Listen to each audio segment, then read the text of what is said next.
کہ اسٹیبلشمنٹ کو اس کی حدود میں جانے دیا جائے. پولیٹیکل پارٹیز کو ایک بار کھل کر اور اتحاد کر کے متحد ہو کر سامنے آنا پڑے گا. ناظرین، جس طرح راؤ انوار کو لایا گیا،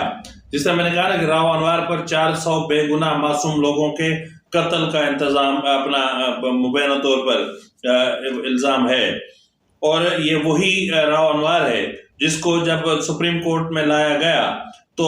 آپ کو پتا ہے کہ ان کے لیے سپریم کورٹ کے ججز گیٹ کھل گئے تھے اور وہ پروٹوکول میں آئے تھے. اور میں آپ کو یہاں بھی بتاتا چلوں کہ جو ہے وہ اس وقت اگر اسٹیبلشمنٹ اس وقت کچھ بھی کر سکتی ہے. اسٹیبلشمنٹ ایان علی کو بھی سامنے لا سکتی ہے منی لانڈرنگ کے الزامات کے معاملے پر. اسٹیبلشمنٹ عزیر بلوچ کو بھی اسکرین پر لا سکتی ہے، اس کا بھی انٹرویو کروا سکتی ہے. اور اس کے علاوہ مطلب آصف زرداری سے جن کی قربتیں رہی ہیں، بالخصوص ذوالفقار مرزا کو بھی ایک بار پھر لایا جا سکتا ہے اور ذوالفقار مرزا سے وہی باتیں کروائی جا سکتی ہیں جو وہ پہلے کر چکا ہے. اب اس میں مسئلہ یہ ہے کہ راؤ انوار جس پر اتنے سنگین الزامات اور ان الزامات کے باوجود بھی جن کو گرفتار نہیں کیا گیا، ان کو تحویل میں لینے کے بعد ان کو اپنے بنگلے میں جو ہے وہ قلعے نما بنگلے میں رکھا گیا. ناظرین، یہ راؤ انوار ہے جس نے ضلع ملیر میں تعیناتی کے دوران زمینوں پر قبضے کروا کے اربوں روپے کی جو ہے وہ کرپشن کی اور اربوں روپے کے ساتھ ہی کھیلا. ناظرین، یہ وہی راؤ انوار ہے کہ جس نے جو ہے وہ شارٹ ٹرم کڈنیپنگ کے ذریعے کروڑوں روپے وصول کیے. آج یہ کہتا ہے کہ پاکستان پیپلز پارٹی سے ان کا کوئی تعلق نہیں تھا یا آصف زرداری سے ان کا کوئی واسطہ نہیں تھا. لیکن سچ یہ ہے کہ جب پاکستان پیپلز پارٹی انتخابات کا معاملہ آتا تھا تو ٹکٹس کی تقسیم میں بھی راؤ انوار کافی حد تک اثر انداز رہے. ضلع ملیر کے ایک رکن قومی اسمبلی آغا رفیع اللہ کو میں ذاتی طور پہ جانتا ہوں کہ وہ راؤ انوار کی ریکمنڈیشن پر آئے تھے اور راؤ انوار کی ہی ریکمنڈیشن پر انہیں پیپلز پارٹی کا ٹکٹ ملا اور ملیر سے انہیں جتوایا بھی گیا. اس کے علاوہ ملیر سے کروڑوں روپے کی ریتی اور بجری کی ماہانہ کرپشن کی گئی. ماہانہ کروڑوں روپے کی کرپشن کی گئی ریتی اور بجری کے نام پر. اس کے علاوہ راؤ انوار یعنی اپنا نقیب اللہ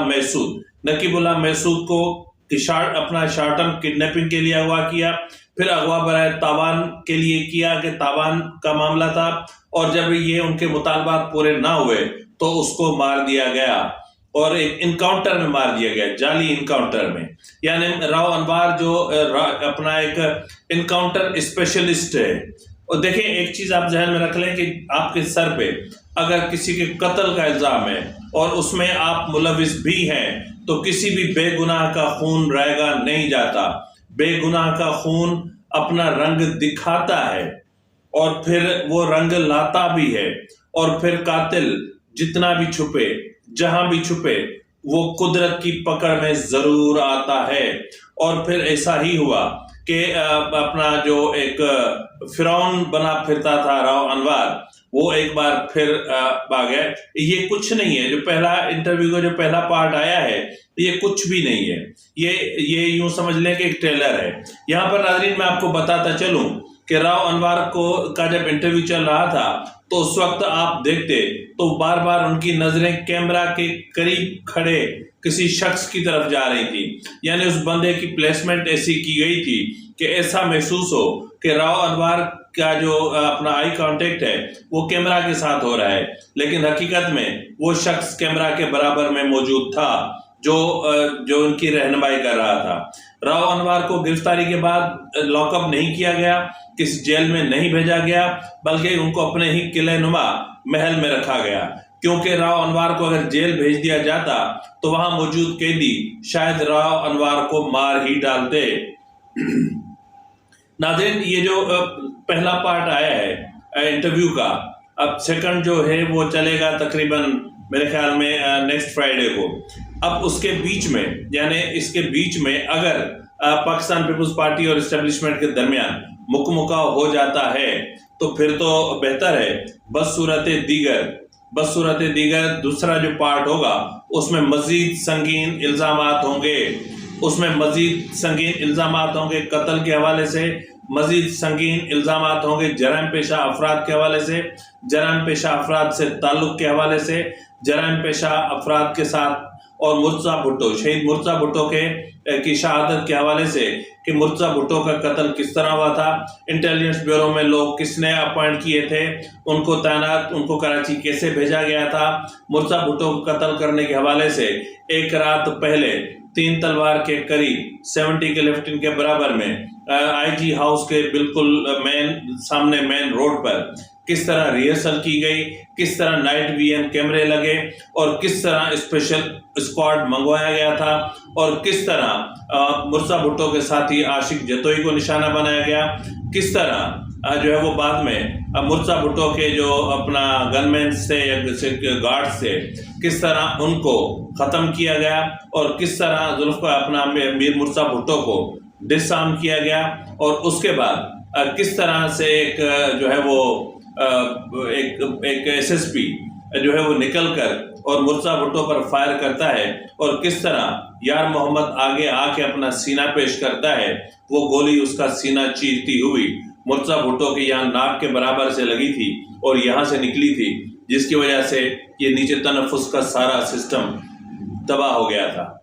تو یہ سارے معاملات آئیں گے، یہ سارے معاملات اٹھیں گے، یہ تمام الزامات کہ اس دن وزیر اعلیٰ ہاؤس میں کیا ہوا تھا. یہ معاملہ شروع ہوتا ہے ناظرین میر مرتضیٰ بھٹو کی محترمہ بینظیر بھٹو سے ملاقات کے بعد. اب محترمہ بینظیر بھٹو سے ملاقات کیوں ہوئی، یہ ایک الگ داستان ہے، اور یہ بینظیر صاحبہ اور مرتضیٰ بھٹو کی شہادت کے حوالے سے جو پلان بنا ہوا تھا، یہ پلان کہاں سے آیا تھا، کس کی طرف سے آیا تھا، اس کو کمپلیٹ یا اس کو پراسیکیوٹ یا اس طرح کیسے کیا گیا تھا، یہ ایک پورا ایپیسوڈ ہے، یہ میں ضرور آپ کو بتاؤں گا. لیکن یہ ہے کہ اس وقت پاکستان پیپلز پارٹی اسٹیبلشمنٹ کے نشانے پر ہے، اور آنے والے دنوں میں آپ دیکھیں گے کہ پاکستان پیپلز پارٹی کو شدید اسٹیبلشمنٹ کی مزاحمت کا سامنا کرنا پڑے گا اگر بلاول بھٹو زرداری نے جو ہے جارحانہ پالیسی ترک نہ کی تو. اب یہاں پر ایک چیز اور بھی میں آپ کو بتاتا چلوں کہ اس وقت ضرورت اس چیز کی ہے کہ پاکستان پیپلز پارٹی اور پی ایم ایل این اور مولانا فضل الرحمان اور دیگر اتحادی جماعتیں سوائے ان کے جن کو اسٹیبلشمنٹ نے بنایا ہے یا اسٹیبلشمنٹ کی ناجائز اولادیں ہیں، ان کو چھوڑ کر ایک ایسا اتحاد بنانا پڑے گا جو اسٹیبلشمنٹ کے سامنے بند باندھ سکے، اسٹیبلشمنٹ کو ان کی آئینی حدود میں لے کر جا سکے، اور یہ کرنا پڑے گا. اگر نہیں تو پھر یہ جو انکروچمنٹ ہے سویلینز میں اسٹیبلشمنٹ کی، یہ کبھی ختم نہیں ہوگی، اور اسٹیبلشمنٹ کی مداخلت کبھی ختم نہیں ہوگی، اسٹیبلشمنٹ کبھی اے پولیٹیکل نہیں ہوگی. تو بہرحال دیکھتے ہیں کہ پاکستان پیپلز پارٹی اسٹیبلشمنٹ سے دوستی کرتی ہے یا پھر اس روایت یا روش کو جاری رکھتی ہے کہ ایک زرداری سب پہ بھاری. لیکن اس وقت حقیقت یہ ہے کہ یہاں پر اسٹیبلشمنٹ ہی سب پہ بھاری ہے، اور اسٹیبلشمنٹ ہمیشہ بھاری رہی ہے، کیونکہ اسٹیبلشمنٹ کے پاس پولیٹیکل فورسز کی جو ہے وہ رہی ہے، حمایت رہی ہے انہیں، اور پولیٹیکل فورسز کا سہارا رہا ہے. فی الوقت کے لیے اتنا ہی، ملتے ہیں اگلے پروگرام میں، تب تک اجازت دیجیے، فی امان اللہ.